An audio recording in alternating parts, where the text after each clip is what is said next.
Hello વિદ્યાર્થીઓ, સ્વાગત છે તમારું મારી ચેનલની અંદર. તો ફાઇનલી આપણે તલાટી કમ મંત્રી અને જુનિયર ક્લાર્ક જે 2026માં ભરતી આવવાની છે એની બુક લિસ્ટ વિશે વાત કરવાની છે અને એની સ્ટ્રેટેજી વિશે વાત કરશું. કેમ કે કોઈ પણ પરીક્ષાની તૈયારી વહેલી કરી લેવી વધારે સારું. 3 મહિના બાકી હોય ને પછી બુક લિસ્ટ ગોતવા નીકળે તો ભેગું થાય નહીં. એકવાર સિલેબસ ખતમ કરો રિવિઝન પણ કરવું જરૂરી છે. તો ખાસ કરીને અત્યારથી તૈયારી ચાલુ કરી દેવાની. આ બુક લિસ્ટ છે તમને આવનારી જે સીસીઈ છે, કોન્સ્ટેબલ છે, પીએસઆઈ છે, આ બધામાં યુઝફુલ થશે. કઈ રીતના એ હું આગળ વાત કરીશ. કેમ કે આ જ બુક વાંચીને આપણા સ્ટુડન્ટો છે એ પાસ થયા છે, કોન્સ્ટેબલ ને પીએસઆઈ બધી વસ્તુ. તો બુક લિસ્ટની વાત કરીએ આપણે. તો આ સિલેબસ છે જે 25 મે 2025ના રિલીઝ થયો હતો. આની પીડીએફ ઓલરેડી આપણા ટેલિગ્રામ ગ્રુપમાં હતી. ટેલિગ્રામ ગ્રુપ ખાસ કરીને બધા જોઈન કરી લેજો. આપણું અપડેટ્સ આવતી રહેશે. લિંક ડિસ્ક્રિપ્શનમાં છે. અને વિદ્યાર્થી મિત્રો સાથે શેર કરજો, તૈયારી કરતા હોય એને પણ યુઝફુલ થાય. તો આપણે વાત કરીએ કે જનરલ મેન્ટલ ઇન્ટેલિજન્સ છે, હિસ્ટ્રી જીઓ કલ્ચર છે, જીઓ આવી ગયું, sports, polity, panchayati raj welfare scheme, Indian economy, general science, environment અને કરંટ અફેર.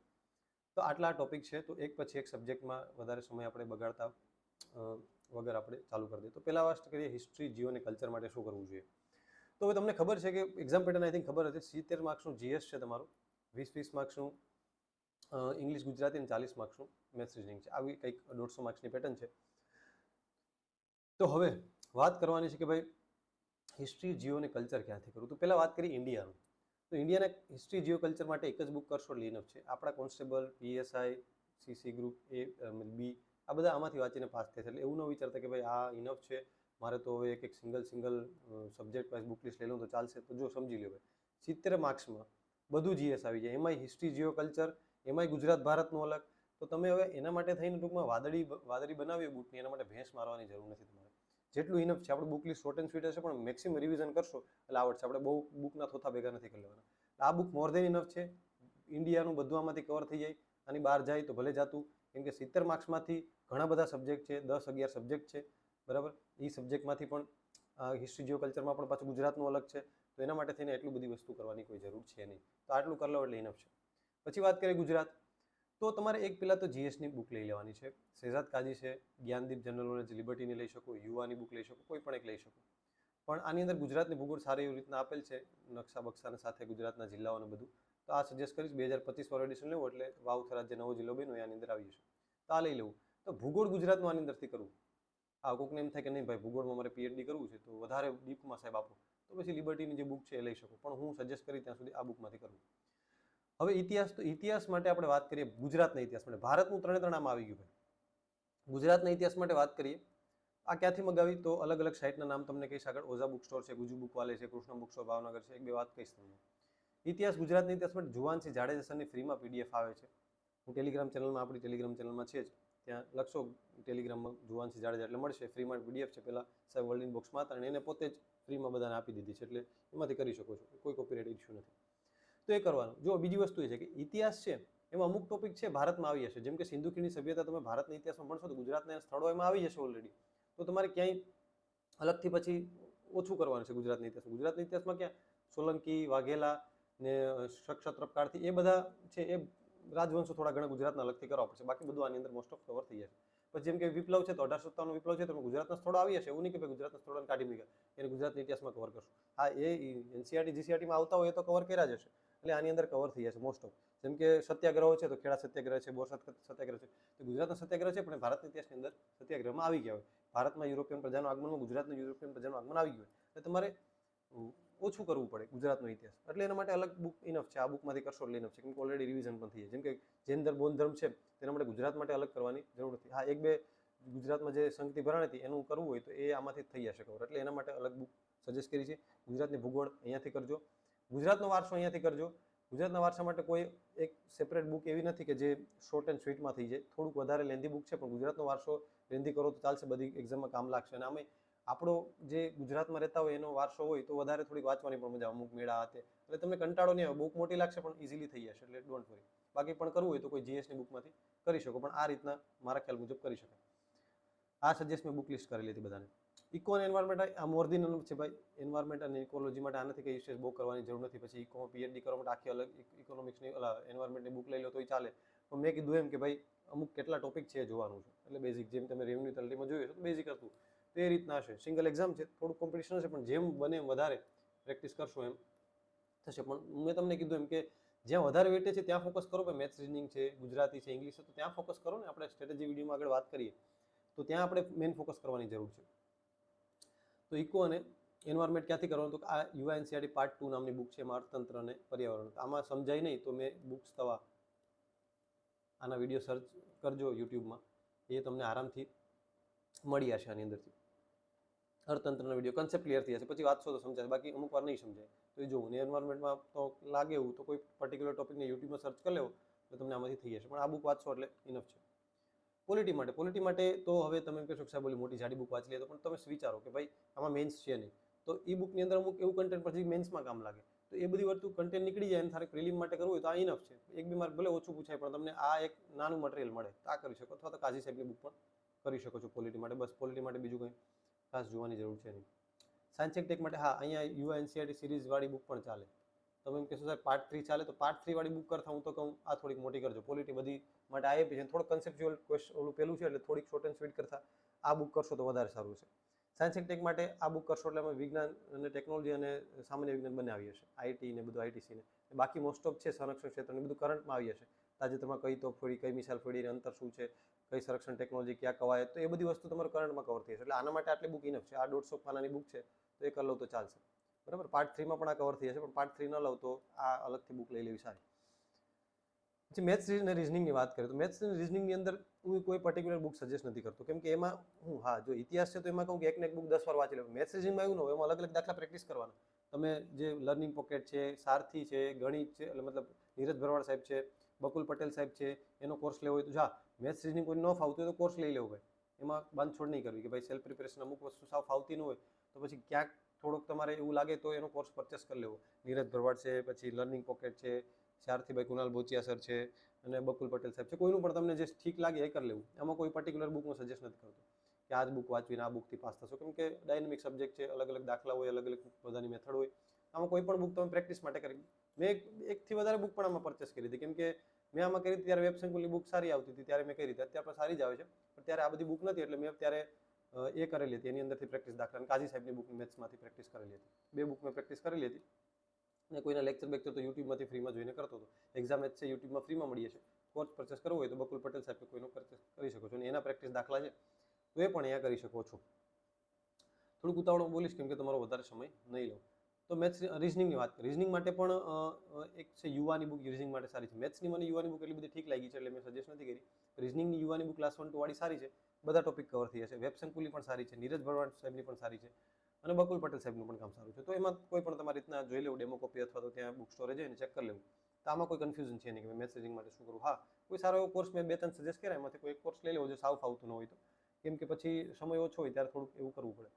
વાત રહી ઇંગ્લિશની, તો ઇંગ્લિશ માટે તો અક્ષર જૂનીને જાણીતી છે જ, અને યુવાની નવી આવી છે આ હમણાં લેટેસ્ટ. આ તો 2023નું છે, પણ આમ તો અત્યારે 2025 વાળું એડિશન કદાચ હશે. પણ આ પણ મેં જોઈ અને ડેમો કોપીને બધું સારી વસ્તુ છે. આ સારી બુક બનાવી છે. પહેલાં 2023 પહેલાં એક બુક ઇંગ્લિશ માટે સારી હતી નહીં, એકને એક ચાલતું કે કોમ્પ્રિહેન્શન ઇંગ્લિશ માટે અક્ષરની બુક, તો આ મેં આ જ વાંચી હતી. અને બાકી મેં સેન્ટ્રલ લેવલનું પેલું અરિહંતની અરિહંતમાંથી કરતો હું, પણ એ બહુ લેન્ધી થઈ જશે. જ્યારે બહુ વધારે પડતું તમારે ઇંગ્લિશ આવડી જાય પછી એમાંથી કરવું હોય તો અરિહંતની લાલ પુઠ્ઠાવાળી બુક આવે એ કરવી હોય તો, પણ હમણાં કોઈ જરૂર નથી. વોકેબ પણ આની અંદર થઈ જાય, બાકી વોકેબના પીવાય કરી લેવા. વોકેબ માટે બહુ ખાસ કરવું નહીં, અંદર જે વોકેબ છે કરી લો ચાલશે.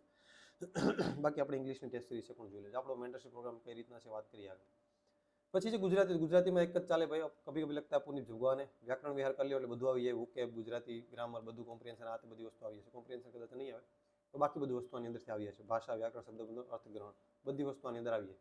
બધું જીસીઆરટી એનસીઆરટીમાં તો ગુજરાતી નથી આવતું, પણ જીસીઆરટીમાંથી જે બધું ટોપિક છે એ કવર આરામથી થઈ જાય છે આની અંદર, વ્યાકરણ વિહારની અંદર. એટલે આના સિવાય તો બુક મેં લગભગ સજેસ્ટ જ નથી કરી. અક્ષરની આવતી હતી જૂની, હજી પણ આવે છે, એના કરતાં આ બેસ્ટ બુક મને લાગી. કરંટ અફેર ભાઈ, કરંટ અફેર બહુ ડાયનેમિક સબ્જેક્ટ છે. ક્યાંથી કરવું તો તમે જો 70 માર્કમાં કરંટ અફેર આવીએ તો તમે વિચાર કરો કે હિસ્ટ્રી, ભૂગોળ, વારસો વાંચ્યા કરશો તો ક્યાં ભેગું થશે. એટલે અલગ અલગ થોથાના કરતા હોય સાહેબ હું આધુનિક ભારત માટે યુવાની જાડી બુક છે વાંચું ચાલે કંઈ વાંધો નહીં. આધુનિક ભારતના 2 પ્રશ્ન પૂછાય છે, 2માંથી 2 આવી જશે, પછી બીજા બધા મરી જશો તમે. ખાસ આ રીતના જોવાનું. એ સિંગલ એક્ઝામ છે, મેન્સ નથી કે એટલું ડીપ વાંચો કે પછી મેન્સમાં કામ લાગશે, તો કોઈ ટેન્શન નથી. આ જીપીએસસીની તૈયારી કરતા હોય તો વાત અલગ છે, પણ આ માટે કરંટ અફેર માટે ice magic more than enough છે ભાઈ. કોઈ બીજું કોઈ વસ્તુ કરવાની જરૂર નથી, બરાબર. હવે આમાં સ્પોર્ટ્સ નામનો પણ એક ટોપિક છે, તો સ્પોર્ટ્સ ક્યાંથી કરવું છે? તો સ્પોર્ટ્સ છે કરંટ અફેરનો ટોપિક છે ભાઈ. સ્પોર્ટ્સમાં તમને તાજેતરમાં કોણ કઈ ચેમ્પિયનશિપ યોજાણી, વિમ્બલ્ડન છે, ઓસ્ટ્રેલિયન ઓપન છે, ટેનિસ માટે કઈ ટુર્નામેન્ટ આવે, આ બધી વસ્તુ તમને કરંટ અફેર આ વાંચશો એમાં આવી હશે. કરંટ અફેરમાં વાંચશો કે ભાઈ ઓસ્ટ્રેલિયા ઓપન કોણ જીતું, પછી એમાં નીચે આઈસમાં આપેલ હશે કે ભાઈ ઓસ્ટ્રેલિયા ઓપનમાં કઈ કઈ બીજી અલગ અલગ ટેનિસ ટુર્નામેન્ટ આવે છે, ચેસ ટુર્નામેન્ટ તાજેતરમાં કોણ જીતું, ગુકેશે કોને હરાવ્યો, આ તે બધી વસ્તુ આખી તમને સ્પોર્ટ્સની વસ્તુ મળી હશે કરંટ અફેરમાંથી. એટલે કરંટ અફેર માટે બીજી કોઈ વસ્તુ કરવાની જરૂર નથી. સ્પોર્ટ્સ માટે કરંટ અફેર કરશો એટલે સ્પોર્ટ્સ એની અંદર ઓટોમેટિકલી કવર થઈ જશે કે કઈ કઈ રમતો શું છે, એમાં ભારતે ક્યાં મેડલ જીતા હતા, ભાલા ફેંકમાં કોણ હતું, એવા પૂછાઈ ગયા છે. નીરજ બરવાડ સાહેબે છે કેટલો ભાલો છેટો ફેંકો હતો, આ બધી વસ્તુ છે. તો કરંટ અફેર ખાસ તો કરંટ અફેર આ કરી શકો. યુવા પણ કરી શકો, મંથલી મેગેઝિન છે એમાં કોઈ વાંધો નથી, બંને ઇનફ છે, બરાબર. વર્લ્ડ ઇનબોક્સ ફાવતી હોય તો કરી શકો, લિબર્ટી ફાવતી હોય તો કરી શકો. આમાં કોઈ એક રાખજો તો તમને વાંચવાની મજા આવે. કેમ કે એક મહિનો યુવા વાંચશો, એક મહિનો પછી લિબર્ટી વાંચશો તો તમે આડાવડા થઈ જશો. એટલે કોઈ તમને તમારી બાજુવાળા ન જોતા એ શું વાંચે છે, આપણે શું વાંચવાનું છે નક્કી કરો. એમાંથી કોઈ પણ વાંચશો, આ બધા આઈસ વાંચીને પણ પાસ થયેલા જોયેલા છે, યુવા વાંચીને પાસ થયેલા જોયેલા છે, આ બધી વસ્તુ વાંચીને પણ પાસ થયેલા જોયેલા છે. મહત્વનું છે વાંચવાનું. બાજુનો ડેસ્કવાળો યુવા વાંચે છે તો હું યુવા વાંચું એવું નહીં, બાજુનો ડેસ્કવાળો લિબર્ટી વાંચે તો લિબર્ટી વાંચું એવું નહીં. તમારી રીતના તમારે ડિસાઇડ કરવાનું છે કે મારે કઈ બુક વાંચવી છે ને એ પછી એ જ વાંચવું. એટલે કરંટ અફેર માટે આના માટે ક્લાસ 3 માટે આઈસ મોર દેન ઇનફ છે, તો એ કરો, બીજું કંઈ એમાં ટેન્શન લેવાની જરૂર નથી. હવે વાત કરું કે સ્ટ્રેટેજી ભાઈ કઈ રીતના તૈયારી કરી શકાય. ભાઈ આની તૈયારી બેસ્ટ મેથડ કઈ છે ભાઈ? બેસ્ટ મેથડ તૈયારી માટે જો આપણે ગણિત માટે એ બુક હું સર્ચ કરતો હતો, અલગ અલગ પ્રકારના કોઈ પણ બુક સર્ચ કરી શકાય, લઈ શકાય, એટલે એમાં કોઈ ટેન્શન છે નહીં. હવે વાત કરીએ આપણે સ્ટ્રેટેજીની વાત કરી શકીએ. તો સ્ટ્રેટેજી તો પહેલાં તો 6 મહિનાનું એક શેડ્યુલ બનાવવું પડે કે રોજનો ટાર્ગેટ બનાવવો પડે. તમારે કોઈ પણ સબ્જેક્ટ લઈને બેસી જાઓ, હાલો ભાઈ મારે બંધારણ કરવું છે, તો તમારી રીતના કરી રાખશો, કોઈ ટાર્ગેટ ફિક્સ નહીં હોય એટલે બંધારણની બુક અનલિમિટેડ ટાઈમ ચાલશે, તમે એને પૂરી જ નહીં થાય કોઈ દિવસ. પણ એક ટાર્ગેટ કે આજે અમુક પતાવવું જ છે કોઈ પણ સંજોગોમાં, તો એ પતાવવું જ છે એટલે ટાર્ગેટ હશે. ને નહીં પતે તો કાલે હું એ અમુક ભલે અડધું રહી જાય, કાલે બીજો ટોપિક ચાલુ કરી દઈશ, તો તમને એક ટાર્ગેટ રહેશે. તો બીજે દિવસે તમે સંઘ અને તેનું રાજ્યક્ષેત્ર કરશો, ભાઈ રાષ્ટ્રપતિ કરશો, તમને એવું લાગશે. તો એ એક દિવસનું ટાર્ગેટ એટલે એક શેડ્યુલ બનાવી રાખો તમારી મુજબ. શેડ્યુલ બનાવો, એ મુજબ વાંચો. પછી મેથ્સ રીઝનિંગ છે તો એને રોજનું રોજ કરો ભાઈ. રોજનું રોજ 1 કલાક મેથ્સ કા રીઝનિંગ કરીશ, 1 કલાક, અડધી કલાક ઇંગ્લિશ કરી, અડધી કલાક ઇંગ્લિશ ઇનફ છે અને અડધી કલાક ગુજરાતી ઇનફ છે. Half an hour Gujarati enough છે, હાફ એન અવર ઇંગ્લિશ. એટલે રોજના આ 2 કલાક અહીંયા ગયા, બીજા 6 કલાક તમારે જીએસ વાંચો. આ રીતના કરી શકો. એટલે ફ્યુચરમાં તમારે સીસીઈ પણ આવે તો ઓલરેડી તમારું મેથ્સ રીઝનિંગ ને ઇંગ્લિશ ગુજરાતી થઈ ગયું હોય, પછી તમારે ડાયરેક્ટ મેથ્સની તૈયારી કરવી પડે અને રેગ્યુલર પ્રેક્ટિસ કરવી પડે. એટલે આ રીતના કરો પહેલાં. રોજનું જો તમે મેથ્સ માટે નવા હોય તો રોજની 1 કલાક તમે મેથ્સને લેક્ચર જુઓ, બીજે દિવસે એનું સોલ્યુશન કરો 1 કલાક આપો. પછી વધારે એવું હોય નહીં કે રોજનું હું 10-10 કલાક મેથ્સ આપું તો જીએસ રહી જાય. એકદમ બેલેન્સ કરવાનું છે. તો બેલેન્સમાં આ રીતના કરી શકાય. રોજ એટલે સબ્જેક્ટ ચેન્જ થતો રહે તમારે થોડો થોડો, અને બાકી એવું નહીં કરવાનું કે આજે એક દિવસમાં 3 સબ્જેક્ટ બદલાવતા હોય. આજે ભૂગોળ પણ કરો, ઇતિહાસ પણ કરો, તો તમે હજી ભૂગોળ અડધું નહીં કરી એક ટોપિક નહીં પતો હોય ક્યાં તમે ઇતિહાસ પકડશો તો એ નહીં ભેગું થાય. જીએસનો ટોપિક કરો, સબ્જેક્ટ કરો તો કોઈ એક જ કરો, ઇતિહાસ તો આજે ઇતિહાસ જ કરો, પછી સાથે સાથે મેથ્સ રીઝનિંગ કંટાળો હોય ત્યારે કરો, ઇંગ્લિશ કરો. આ રીતના એક સ્ટ્રેટેજી અપનાવો તો વધારે સારું છે. અને બાકી આના માટે આપણો મેન્ટરશિપ પ્રોગ્રામ પણ અવેલેબલ છે. આપણી એપ્લિકેશનની લિંક ડિસ્ક્રિપ્શનમાં છે. એમાં ડે ટુ ડે પ્લાનિંગ સાથે આપણો મેન્ટરશિપ પ્રોગ્રામ છે. પંચાયત તલાટી, જુનિયર ક્લાર્ક, એમાં આખો સિલેબસને કવર કરવામાં આવશે અને એનું આખું છે એ તમને શેડ્યુલ આપી દીધું છે. શેડ્યુલ વાઇઝ તૈયારી થશે આખી. તો એ તમે આરામથી આપણી એપ્લિકેશનમાં ચેક કરી શકો છો. આમાં બધા ટોપિક તમને કવર કરી દઈ છે. એટલે તમારે એક શેડ્યુલ ટાઈટ રહે કે ભાઈ હા આજે મારે 1857 વિપ્લવ કરવાનો છે તો એ કરવાનું છે. પછી એ અડધો પણ રહી જાય તો વાંધો નહીં, રહેશે અડધો, આખો ટોપિક નહીં રહે. તમે અહીંયા અટકી જશો ને તો એ પછી અઠવાડિયું જ ચાલશે. એટલે એ પ્રમાણે ચાલો. અને રિવિઝન ખાસ કરતા રહ્યો. આજે વાંચ્યું હોય તો સાંજના એકવાર રિવિઝન કરીને સૂવો અને બીજે દિવસે સવારે પકડતા પહેલાં એકવાર રિવિઝન કરીને નવું પકડવાનું સ્ટાર્ટ કરો. આ રીતના કરશો એટલે વાંધો નહીં આવે. અને વોકેબને ડેલી કરવાનું, ગુજરાતી વોકેબને. ઇંગ્લિશ વોકેબમાં સિનોનિમ એન્ટોનિમ ના કરો તો ચાલે, બાકી પૂછાયેલા one word substitution synonym antonym કરી નાખો એટલે ઇનફ છે. એની અંદરથી મોસ્ટ ઓફ આવતું રહેતું હોય. બાકી ઇંગ્લિશ વોકેબ માટે black book of English vocab કરીને આવે છે, પણ કરો તો પણ ચાલે. પણ એટલું બહુ કરવાની જરૂર નથી ક્લાસ 3ની એક્ઝામમાં. પણ મેઇન ખાસ એ બધી વસ્તુ રોજે કરવા જેવી છે. ઇંગ્લિશ છે અને મેથ્સ છે, આ બધા વસ્તુ એવી છે કે 40 માર્ક્સનું મેથ્સ રિઝનિંગ હોય ત્યારે તમે એને ઇગ્નોર ના કરી શકો. જીએસનું એટલે કરતા હોય ડે ટુ ડે પ્લાનિંગમાં કે જીએસ યાદ રાખવાનું હોય છે, એટલે એને ડેઇલીના શેડ્યુલમાં રાખવાનું હોય છે. એટલે એવું નથી આપણે જોઈએ કે જોયું એવું મેન્ટરશિપ પ્રોગ્રામ કે મેં રોજ મેથ્સ કરાવતો હોય ને સાઈડમાં જીએસ કરાવતો હોય, એવું નહીં. સાઈડમાં મેથ્સ મતલબ 1-2 કલાક મેથ્સને અલગથી આપતો હોય. આપણે એવું છે કે રોજનું એક જીએસનો ટોપિક હશે, પછી મેથ્સનું વીક તો આવશે જ એની અંદર. મેથ્સનું વીક તો અલગથી લાવવાનું, મેથ્સ અલગથી પાછું એક વીક તો કરવાનું જ. એવું નહીં કે મેથ્સને પણ સાઈડમાં પણ કરતું જવાનું 1 કલાક. આ રીતના ચાલુ કરવાનું તો વધારે સારું. એટલે આ એક બેસ્ટ સ્ટ્રેટેજી હોઈ શકે. બાકી કંઈ પણ તકલીફ હશે તો આપણે મોબાઈલ નંબર નીચે આપેલા છે, કોલ કરી શકશો, બરાબર. અને બાકી એપ્લિકેશન ડાઉનલોડ કરજો, ટેલિગ્રામ ચેનલ જોઈન કરી લેજો અને તમારા તૈયારી કરતા વિદ્યાર્થી મિત્રો સાથે શેર કરી દેજો. મળીએ નેક્સ્ટ વિડીયોની અંદર. All the best.